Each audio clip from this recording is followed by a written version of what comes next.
What is up, everybody? Welcome back to Flock Friday here on Chase's Sports News. I'm your host, Chase Coburn, here today. Big matchup for the Baltimore Ravens coming up on Friday against the New England Patriots on Sunday Night Football, SNF at the bank. And today we're going to break it all down. I'm here with Engraved Vids making his second appearance on the program, one of the biggest Ravens fans and content creators that there is. Welcome to the show, man. Thanks for joining me.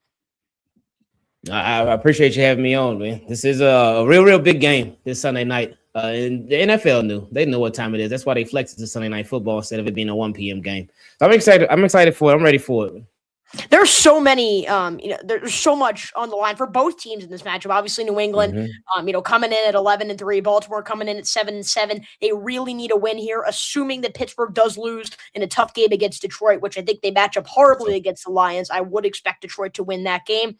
If the Ravens are able to win this game against New England, Week 17 does not matter. You could rest all your guys, and then Week 18 will be for the division in Pittsburgh. And I have a decent feeling that one's going to be Sunday Night Football as well. So you're going to be seeing the Ravens a lot on national television. But Engraved Vids, thank you so much for coming on. I currently, guys, have put the link if you guys do want to call in on YouTube, and I'm putting it in as we speak here on the Twitter feed. We would love for you guys to call in, comment live, whatever. We already have one. Biggest game of the season so far. That is an understatement. This is by far the biggest game for the Baltimore Ravens, and a game that they need to win, right? They got to build off of the momentum from last week. Engraved Vids, I want to ask you this.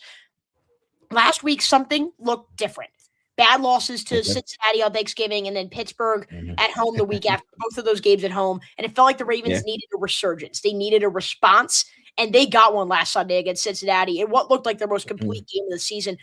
Do you really think that was just a one-trick pony performance, or are they going to build off of that and start to look like the team that was favored to win the Super Bowl preseason? I definitely think that this could be a trend. You're not going to shut every single team out, so I don't think it's realistic to expect that. But the defense certainly has turned around this year. They still have their issues. I think pass rush is still probably the defense's biggest issue, but they have been a lot better. They have been playing a lot more sound defense overall.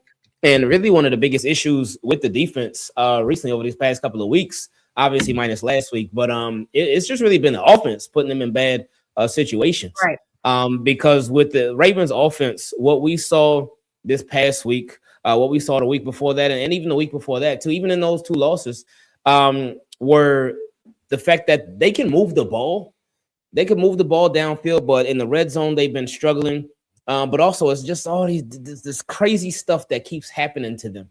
And against the Bengals and against the Steelers and those losses, the offense showed, in my opinion, that they were close to getting this thing on track, that they were close to getting things turned around. But it was just something here, something there that ended up just falling apart for the Ravens. Like, for example, Lamar threw a strike against the Bengals. He threw a perfect pass, a strike touchdown to Zay Flowers. They say, oh, wait a minute. Offensive pass interference. They call it back, wipe it off.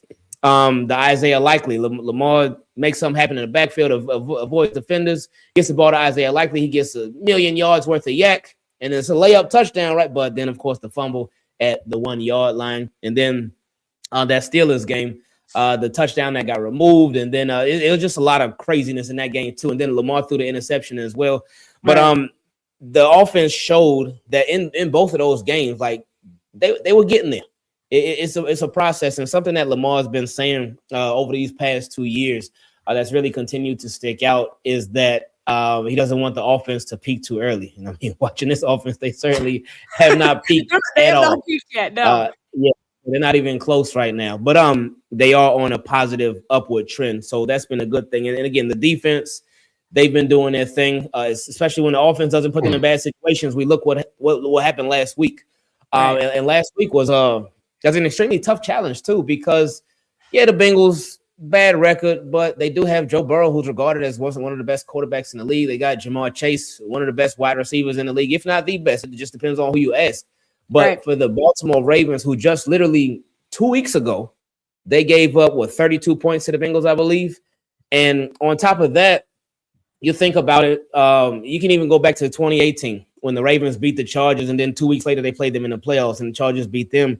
But it just reminds me that these teams, when you play them, they have film on you. You're in the division. They're familiar with you. They know your tendencies and whatnot. But you literally played them 2 weeks ago. They beat you 32 to, I forgot how much Ravens had. But you would think, okay, while you have film on them, they got film on you. A shutout? Nah, that's not going to happen. But the Ravens did it.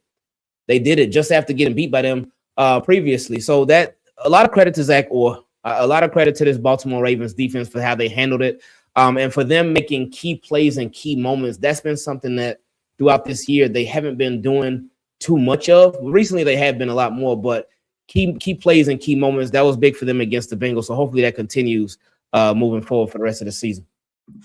For sure. I mean, I feel like you mentioned that you don't want the offense to peak. I mean, frankly, you don't want to peak too early collectively as a team. I feel like the Ravens have done that before. You look back to 2019 and 2023, and you think, did this team get too good too fast, right? And then they kind of went through some of their hurdles in January, which is the worst time to have your hurdles. But you got to get to the dance at some point, right? And at some point, this team has to start to turn the corner. Something did look different on Sunday, but again, it's hard to assess whether that was a byproduct of playing the Cincinnati Bengals, who you mentioned some of their, all-world playmakers, but they don't have the greatest defense. They don't have the greatest coach. Their season was kind of lost after that loss to Buffalo.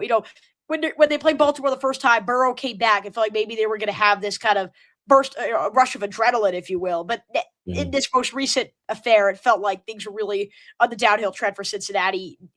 Is that game a great way to judge the kind of team that Baltimore is at this point? I think we're going to learn a lot more in this matchup here between the Baltimore Ravens and the New England Patriots on Sunday Night Football. I think these two teams match up very I think they both match up well against each other in terms of, I think both quarterbacks, Lamar Jackson and Drake May, could both have fantastic performances in this game, just the way that they can align against both of these defenses. And we're going to break down, schematically how both of these teams are going to try to exploit each other. But I will say this.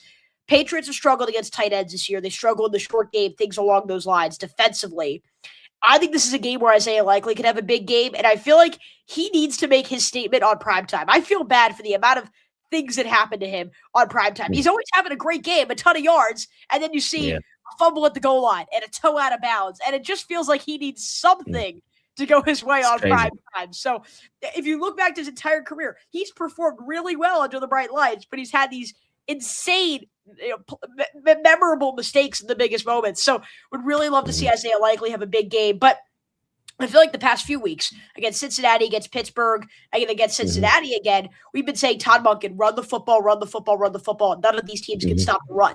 This is a game where New England has proven that they can stop the run. And while yardage per game is not the best way to judge because they oftentimes take a big lead, which forces teams to go away from the run, but they are one of the best teams in the National Football League against running backs. And not that you shouldn't play through your star in Derrick Henry, but this maybe feels like a game where you're going to lead on Lamar Jackson against a pass defense in New England that has been very suspect this season, especially against wide receiver ones. So we saw some glimpses from Lamar Jackson last week. Are we going to see him put it all together in this matchup against New England in a big spot in what he called as a playoff game? I think we have to, because with Lamar Jackson, and we know that he hadn't been healthy a lot of times throughout this season, but you can tell week by week by week, he's getting better and better, and he's looking more like the old Lamar Jackson that we know. Last week, I think he threw the ball like maybe 12 times, and he was 8 for 12 for 2 touchdowns and 1 interception. But even the interception, it was a perfect pass because it was right to Zay Flowers. Zay Flowers just dropped it. So with Lamar Jackson, like he's back. He's like right there, close to being that old Lamar Jackson, and being on primetime would be a perfect way to just remind the world of exactly who he is. So again, this Ravens offense with the run game, Derrick Henry is right there, and Derrick Henry, to me, in my opinion, he has had the weirdest, craziest 1,100-yard season that I've ever seen, because being somebody that's watched every single snap of every single Ravens game this year, knowing how this offensive line has been, I would never think that Derrick Henry would even be over 1,000 yards.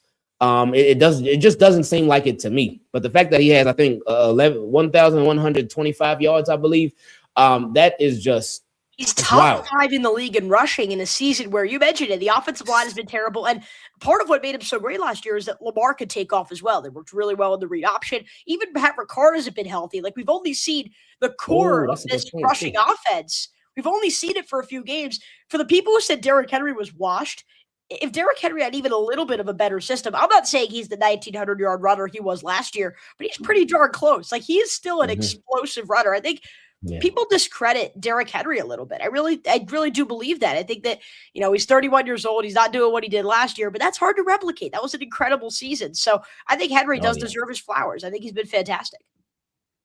Yeah, he's been really, really good. And then to have Keaton Mitchell as your new second string guy since Justice Hill's been hurt, not bad at all. And Keaton Mitchell, in my opinion, he's actually a better fit for how bad this offensive line is than Derrick Henry is. The reason I say that is because with the offensive line, they can't hold blocks for too long, whether it's pass blocking or run blocking. So with Derrick Henry, we know it takes him a little bit to get going. He got to get through those offensive linemen, get through the tackles and whatnot, and then he'll take off. But with Keaton Mitchell, he has that burst. He has that electricity. He has that speed. So it's easier for him to get through that offensive line and take off, and they get to hold up their blocks for a little bit less time than they would have for Derrick Henry to explode through. So, I mean, a good situation to be in, having a Derrick Henry and a Keaton Mitchell. And then Rasheen Ali, he's been doing better, but it's not a bad situation for the running game at all.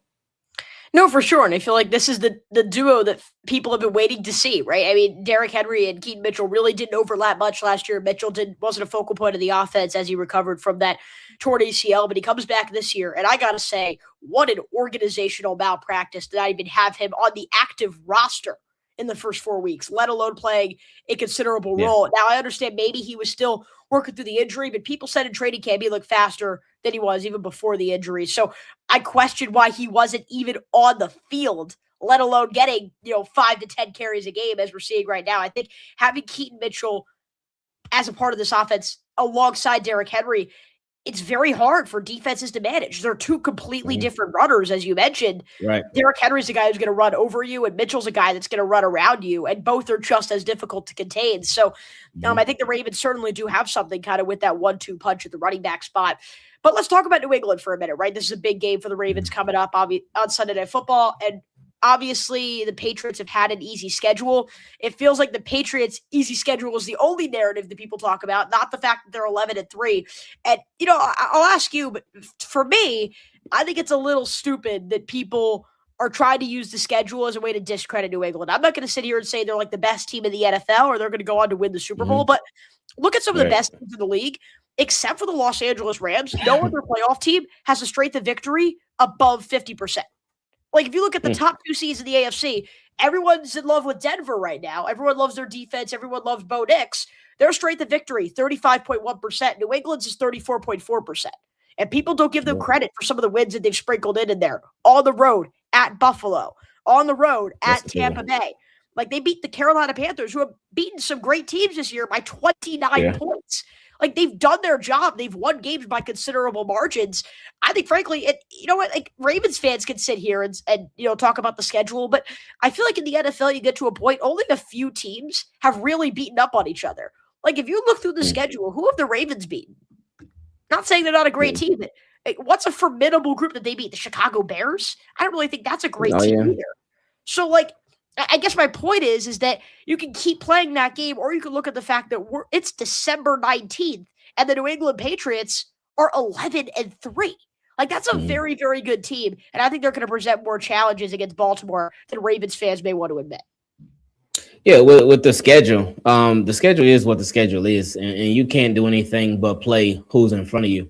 And with the Patriots specifically, I mean, had they lost a lot of those games that they won, then we'll be having a completely different conversation.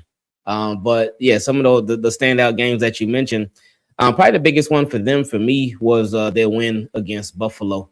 That was actually in Buffalo. And again, they were beating up on Buffalo for a while in that last game, but of course, the Bills, they came back to win it. But they're still a good football team. They're still a good football team, and they're certainly going to present their challenges to the Baltimore Ravens. And Ravens, they're going to present their challenges to the Patriots as well, because the Ravens are such a tricky team. Because they're 7-7. But if you look at them and you watch them, and of course some of those games Lamar Jackson wasn't even playing, but hey, some of them he was. This Ravens team they have a lot of I feel like untapped potential with this team.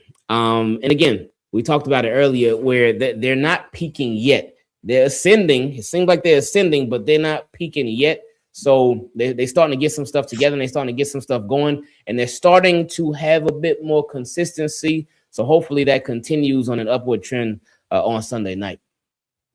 For sure. I mean, it's a very big game, and I think situationally we need to talk about Drake May here. Yeah, I'm sorry, Drake May, because what he's done this year with New England is extraordinary. I know a lot of people want to throw in Josh Allen. You know, if somehow Matthew Stafford has a collapse here toward the end of the season, I'd be giving Drake May my MVP award because I think he's done such a fantastic job. Only one game this season he hasn't thrown for 200 yards. It came last week, but he ran in 2 touchdowns and the Pats scored 31 points. So I think May's been fantastic, and I think the Ravens need to play around with how exactly they're going to cause havoc in the backfield and how they're going to make his life uncomfortable, because Drake May is one of those players. He's really great against the blitz. 3rd best passer rating, 4th best EPA, expected points added against the blitz. And then if you look at 20-plus yards downfield, which is where Aaron Rodgers really killed the Ravens kind of in the deep game, 4th best passer rating, 2nd best EPA. So it feels like May can match up really, really well, because the Ravens – the easiest way they create pressure on the quarterback is to blitz. This team is not very great in terms of its front four against the offensive line and creating pressure. They don't have a juggernaut like that. So usually the way that they create pressure is to bring quarterback blitzes or linebacker blitzes. But again, that's where Drake May can kill you. So how do you really think Baltimore should go about trying to contain Drake May in this matchup? Oh, man, I really hope Tavius Robinson can have one of the games that he had last week. I was somebody that definitely underestimated him and his impact that he was going to have once he returned. Like, I knew Tavius Robinson a solid player, but I didn't know he was going to be like that when he came back and just really turn his defense around like crazy. So hopefully, like you mentioned, their front four has not been good. Their pass rush without blitzing has not been good. A lot of times their pass rush with blitzing has not been good. It's been rough this year. But hopefully, they can present some pressure to Drake May. Big game for Malachi Starks, because something that you talked about, that Drake May, he's been excellent with the deep ball this year. And the Ravens, they've been giving up some deep plays all year, a lot more than they did last year, especially once they turned the defense around last season. But that's something that they've been struggling with too. So that's their strength. That has been a weakness of the Ravens. So Malachi Starks, I think he would have to have a really big game against the deep ball this year. Excuse me, not this year, this game, this Sunday night against New England. And also their run game too with, I know I'm going to say his name wrong, Travion Henderson. Correct, I believe. Yeah. So that's another explosive player right there. So Ravens, they got to contain him as well. So hopefully they can take him out, try to make the Patriots one-dimensional as best they can. And then just get pressure on Drake May. And it'd be nice if Mike Green, who's been playing better ever since Draymond Jones came over, excuse me. He's been playing a bit better, but hopefully Mike Green, he can make some nice plays too. For sure. Actually, kind of right on cue there with the comment. The pass rush has been terrible since BK got injured. Mike Green isn't living up to expectations, which you're right. He's played better, but I don't think he has lived up to expectations. I agree there. And this part's interesting. Van Noy needs BK to also attack the quarterback. Yeah, not a lot of people have talked about the fact that Kyle Van Noy hasn't been as great because with the interception and the handoff last week, that's kind of all been masked a little bit. But Van Noy has not been as great. And I feel like a lot of people should have expected this. You know, he is getting older. Last year, not a fluky season, but also a year where the Ravens weren't getting much pressure on the quarterback, but they were very good at getting sacks. So it felt like this team was going to take a step back in that category. And Van Noy has kind of been the culprit of that. I think the thing with Van Noy is he hit it right on the head. BK did so much for this pass rush. BK is the type of guy that you don't really understand how much of an impact he makes until he's not even there. That is the type of guy who BK did so much for the interior of that defensive line. And I'm going to put up this comment here. With Beaks, the defense was not good. You're right. The first 2 weeks they didn't play that well, but they actually did play really well against Cleveland. And against Buffalo, I really don't think the pass rush was the issue. Allen was able to get around defenders and make plays outside the pocket. That's where you got to tip your cap to one of the best quarterbacks. I think this team would look a lot different with Nnamdi Madubuike in the interior. And we may never see it again. You know, I've heard rumors to the effect that Nnamdi Madubuike might not be back, which is so unfortunate. A guy who I've interviewed before and a guy who I respect a ton, respect his game, respect his personality. But yeah, no Madubuike has really hurt this defense. And so They're going to need to find someone. Maybe that's Draymond Jones. Maybe that is a Kyle Van Noy. Maybe that is a Tavius Robinson. But they need a playmaker. And who knows? I mean, Kyle Hamilton's pretty much an edge rusher at this point, or a linebacker. He's played 5% of his snaps at his natural position as safety since Alohi Gilman was acquired. So he could play anywhere on the field. Maybe Hamilton makes some plays. But I think that he has the pass rush needs to step up. They need to find a way to create pressure. And again, without Madubuike, it's been tough. But it's been a while now without Madubuike. They need to find ways to adjust here in this matchup. Real quick before we make some predictions and wrap things up, and Graven Vids, how important would it be for the Ravens to get a win here that with the Pittsburgh loss? How important would it be to have that week off next week to kind of rest everyone up, heal, and get ready for Week 18 to win the division against Pittsburgh? I actually wouldn't even rest the starters if the Ravens win this game. Really? I would still play them against the Packers because they're. I don't think the Ravens can really afford to take next week off, regardless of how this game goes. And obviously, like the Ravens, they have a lot less leeway than the Steelers do. But hopefully, the Steelers do provide the Baltimore Ravens with some leeway by losing. So we'll see though. But yeah, I wouldn't rest the starters because I would just want momentum to continue. I would want the offense to continue fine-tuning things so they head into that Pittsburgh game with all cylinders clicking. I would want the defense to just continue doing not continue doing everything they've been doing, but continue with the good stuff. But just to be as prepared as they possibly can be. Because if you take a bye week, I feel like the whole rust thing is overrated. But at the same time, I would just want them to still be in full goal mode. So especially if they play really well against New England, it's like, do you want to disrupt something that's working? Yeah. So I would want them to just continue with everything and just to keep the flow going. So yeah, if they win this game against New England, I do expect them to, but I would not have them take next week off against the Packers. So it's interesting for me. I think that I don't think you should play everyone the full game. Like if I'm the Ravens, and I understand you don't want to take guys off, but with the injury risks that Lamar and Hamilton have had, they've been banged up all year. Those are your two best players.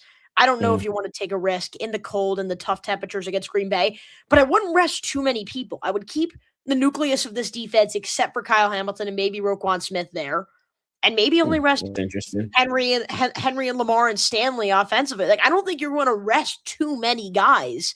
I think you still want to keep some momentum, and I think the best part about having Tyler Huntley as the backup is obviously Lamar Jackson's a premium version of a dual threat, but Huntley is a dual threat in the way if he could run and he could throw, and he's kind of just a poor man's Lamar Jackson, and the Ravens can run a similar system. So if they're gaining momentum and they want to keep Keaton Mitchell going and they want to get their tight ends going and build off of what they've then built for the previous 2 weeks, Huntley can still supplement that value without putting Lamar Jackson on the field and at risk of injury. I want to put this comment up. By the way, this account right here has been extremely negative in the comments. I don't know if they're a Ravens fan or what. They put this comment earlier: no urgency, no rhythm, no intensity. They put that the organization has been a losing, poorly run organization since John Harbaugh came to town. I don't know exactly, about that much negativity, but he says right here, with the way they're playing, why are we talking about resting anyone? Shake my head. Because frankly, the Ravens got really lucky this year that the AFC North was bad. And even if Burrow was there, look at the Bengals, how they've played with Burrow. It's the same thing. They're going to give up too many points because that's exactly what happens. It's not an offensive problem. It's usually a defensive problem. So that wouldn't have really changed much even if Burrow was on the field. So the Ravens got very lucky in the AFC North this year that with the way that they've played and the injuries that they've had, they've given themselves a chance to go and make something happen now. So you need to take advantage of those opportunities. I'm not saying this team is going to go out and get to the Super Bowl, but if they play well these next 3 weeks and they could get in, it's Lamar Jackson. You never know. It's Lamar for 4 consecutive games. You never know. And so for those fans who have said, do we want to win these games? Do we just want to lose out? Hopefully Harbaugh gets fired. That is a terrible, terrible mindset. Get into the playoffs. You have Lamar Jackson and see what can happen. I want to remind people, Ravens, they weren't the best team in the NFL in 2000. They weren't the best team in the NFL in 2012. They were the best team in the NFL in 2019 and 2023, but those teams didn't win it all. You don't win when you're the best team. Get in a wide open AFC, no Burrow, no Mahomes, and see what can happen. Right here, to be clear, travel from Atlanta to attend lots of Ravens games. I'm a realist and a staunch fan since inception. Yeah, I mean, for me, I just think, why the negativity, though? Like, you got to keep holding out hope. Am I wrong there? No. Everybody has their different ways of how they look at the Baltimore Ravens, and there's nothing wrong with people being honest on how they feel about this team. Because I've seen a lot of Ravens fans, they don't have the confidence in this team at all, and there are a lot of people who feel like the team should not tank, but they don't really want the team to win these next 3 games because a lot of Ravens fans don't want to see this team in the playoffs. Me, I'm somebody, I always want to see the Ravens in the playoffs. I don't care how they look. I don't care how rough the season's been. I always want to see them in the playoffs because if you get in there, you got a shot. Because it's not technically a brand new season, but it is a brand new season, and everybody's 0-0. And hey, let's try to run the table. But I know a lot of people are thinking about the future too. A lot of people are thinking about the past as well. They're thinking about the future with, if the Ravens do make the playoffs, would John Harbaugh get a pass? I actually think that John Harbaugh will get a pass even if the Ravens don't make the playoffs. That's just my opinion, because I don't think the Baltimore Ravens. I don't think they would move on from him. I think that if anything less than a Super Bowl win, that they should, but I just don't think that they will. So we'll see how things shake out. But I'm always want to see them win. And since they have a shot right now, they got a shot to make the playoffs by winning the AFC North. I want them there. Absolutely. And I want to put this up here. He says, I'm not delusional. And I'm not saying this team is great, but right here you put this up. No urgency, no rhythm, no intensity, offensively, no discipline, no heart. I felt that way for a while. But last week told me something about this team. Like, they got wrecked by that team on their own turf, and they responded with vengeance. And like, obviously, again, against the Cincinnati Bengals, you could only take in so much. But in terms of their heart, that's not dictated by your opponent. That's dictated by yourselves. And I thought this team was going to have no professional pride. I thought they were going to lose that game and get wrecked, and the season would be busted. But they proved me wrong. And I really do think this team is playing for Harbaugh more than people would want to admit. Ooh. I'm not saying keep Harbaugh, because I know last week I had a video, got like 100,000 views or whatever, because I said that Harbaugh has proven he could win a Super Bowl and Lamar hasn't. And I wanted to clarify that. What I meant by that, I did not mean keep Harbaugh and not Lamar. And I actually think getting rid of Harbaugh might be the right move, because you just need a change of scenery. But I don't think Harbaugh has been a big problem. Don't get me wrong. I just think that the whole point of what I said there was that with John Harbaugh, and you can do it, but at the same time, when you have a generational talent in Lamar Jackson, you have to do what you can to put him in a position to where he can win. And if he does it, he does it. That's essentially what Josh Berman said on the program last week. So I think the whole John Harbaugh conversation is an extremely interesting one. Just to clarify, I want them to win as bad as anyone. I think we all want them to win at this point. And I think it would be very, very interesting. Real quick, if the Ravens lose and the Steelers win, do the Steelers win the division? They do not, but the Ravens would be in a really tough spot. They would need to beat Green Bay, and they would need the Shedeur Sanders and the Cleveland Browns to go and get a win against the Pittsburgh Steelers, which isn't out of the realm of possibility, but probably it's possible. It probably isn't likely. Plus, a game in Green Bay against a Packers team is not an easy matchup for Baltimore either. So, again, they've always said, you control your own destiny, win out, run the table, and go get yourself the division. And Graven Vince, we're going to get a whole season prediction at the end, but just for this particular matchup against the New England Patriots, what is your prediction? What is going to happen at the bank on Sunday? I think Ravens win convincingly, 30-17. Reason I say that is because both teams got plenty to play for. I think Ravens got a bit more to play for because their season's on the line. The Patriots, they're fine. They're going to make the playoffs, but they are fighting for their division. But I think the Baltimore Ravens going to be at the crib since it's from M&T Bank Stadium. I think they're just going to come out with a little more heart, a little more urgency. And hey, I know Slicer said they ain't have no urgency before. And I remember in that, the Steelers game, I was saying the exact same thing on that. I was hoping was going to be a game-winning drive, but they were just moving in slow motion.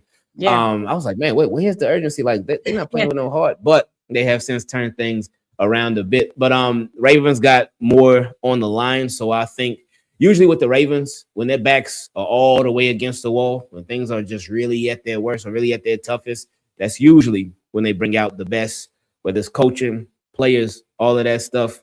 So I think Ravens win 30-17. 30-17, really? I think it's that. No, sounds crazy. Interesting. I hate to say this. Trust me, I'm going to be repping hard on Sunday, but I think New England's going to win this game. I don't think it's so tough. The Ravens can definitely win, but I feel like, and I mentioned this with Josh Berman last week, I feel like we keep waiting for something to happen, and it's just not happening. Like, maybe this team just doesn't have it. Like, we've seen Ravens teams in the past where they've collapsed. They've had self-inflicted errors that have killed them. But this team is different. Every year. Just doesn't look as good. And that's what makes those other years frustrating, because when you are that good, you want to punch it in, you want to win a Super Bowl. But this team just doesn't look great. I'm going to put up this comment. Lamar Jackson is 15-0 in weeks 15 through 18 in his career. Can he replicate this? I don't know if he can. And I don't even think it's going to be on Lamar. I don't trust this defense. I think Drake May is very, very good. I am a huge Drake May believer. And so I think he's going to have a big game in this matchup. And frankly, I think the deciding factor in this matchup has to do nothing about the Baltimore Ravens.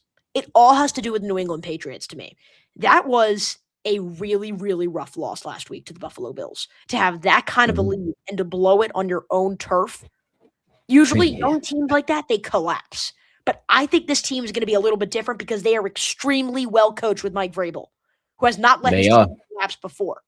And so, for me, that's going to be the key here for the New England Patriots. Can they respond, or are they going to crumble? I think this all has to do with New England and their mindset after such a rough loss, as opposed to Baltimore. And I think New England's going to respond with vengeance, unfortunately, and go and win the game. But I hope I'm wrong. I really hope I'm wrong. And I hope the Ravens come on football and get a big win in this matchup. And Graven Vids, thank you so much for hopping on the program today to talk some Ravens football. I appreciate it. For sure. Appreciate you having me on, Chase. Keep doing what you've been doing, man. You've been killing it, man. You as well, man. Let's be sure to do this again. Maybe a Super Bowl preview, Ravens somewhere near there. Maybe sometime this century, decade, somewhere around there. But no, in all seriousness, I really appreciated chopping it up. And again, a huge game this Sunday. If you guys don't check out Engraven Vids, I'm not quite sure what you've been doing, what you've been spending your time doing. So go over to YouTube, Twitter, Instagram, all that stuff, TikTok. Go check out Engraven Vids. He's doing a lot of really, really cool stuff over there. I know he's doing stuff during the game live and post-game reactions and daily content, and that's what he does. So please be sure to check him out. And thank you so much for hopping on the program today. Alongside Engraven Vids, I'm your host, Chase Coburn, saying so long from Flock Friday. Go Ravens, and a huge matchup this weekend against the New England Patriots. Take care, everyone.